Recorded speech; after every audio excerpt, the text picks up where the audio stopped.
রাশিয়ার সামনে ঝুলছে কারাগারের হাতকড়া। দেশটির প্রেসিডেন্ট, মন্ত্রী কিংবা সেনাপ্রধান কেউই বাকি নেই আন্তর্জাতিক আদালত থেকে গ্রেফতারি পরোয়ানা পেতে। গত বছর প্রেসিডেন্ট ভ্লাদিমির পুতিন ও দেশটির শিশু অধিকার কমিশনার মারিয়া লভোভ-বেলোয়ারের বিরুদ্ধে ইউক্রেনের শিশুদের নির্বাসনের অভিযোগ তুলে গ্রেফতারি পরোয়ানা জারি করে আন্তর্জাতিক অপরাধ আদালত। সম্প্রতি গ্রেফতারি পরোয়ানা জারি করা হয়েছে রাশিয়ার সাবেক প্রতিরক্ষামন্ত্রী সের্গেই শোইগু এবং রাশিয়ান সশস্ত্র বাহিনীর chief of the general staff Valery গেরাসিমভের বিরুদ্ধে। গত 25শে জুন আন্তর্জাতিক আদালত থেকে এই তথ্য জানানো হয়। তবে আইসিসির এই সিদ্ধান্তে বেজায় ক্ষেপেছেন রাশিয়ান নিরাপত্তা পরিষদের deputy chairman Dmitry Medvedev. Russian সাবেক প্রতিরক্ষা মন্ত্রী ও সেনাপ্রধানের বিরুদ্ধে গ্রেপ্তারি পরোয়ানাকে নিরাপত্তার প্রতি অসম্মান বলে আখ্যায়িত করেছেন তিনি।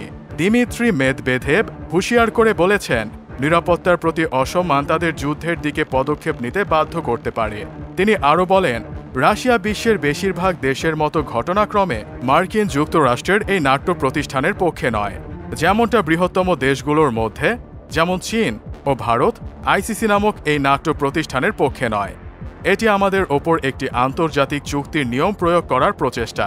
আমরা যার পক্ষে নই, আর এটা স্পষ্টতই উদ্দেশ্যমূলক। এগুলো পররাষ্ট্রনীতির অংশ হলেও অন্য রাষ্ট্রের জন্য খুবই আক্রমণাত্মক। এর পরিণতি পুরো মানবতার জন্য খুব খারাপ। কাজেই যারা এই সিদ্ধান্তগুলি নেয় তাদের এই বিষয়ে চিন্তা করা উচিত। 1998 সালে রোম সংবিধি দ্বারা প্রতিষ্ঠিত হয়েছিল আইসিসি বা আন্তর্জাতিক আদালত। বর্তমানে 123টি দেশ এই চুক্তিতে অংশগ্রহণ করেছে।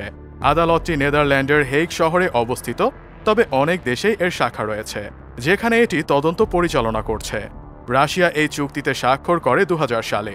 তবে 2016 সালের 16 নভেম্বর রুশ প্রেসিডেন্ট ভ্লাদিমির পুতিন নির্বাহী আদেশে স্বাক্ষর করে জানিয়ে দেন যে রাশিয়া আইসিসির পক্ষে যাবে না, কারণ তাদের মতে আইসিসি প্রত্যাশা পূরণ করতে ব্যর্থ হয়েছে এবং আন্তর্জাতিক ন্যায় বিচারের সত্যিকারের স্বাধীন সংস্থা হয়ে উঠতে পারেনি।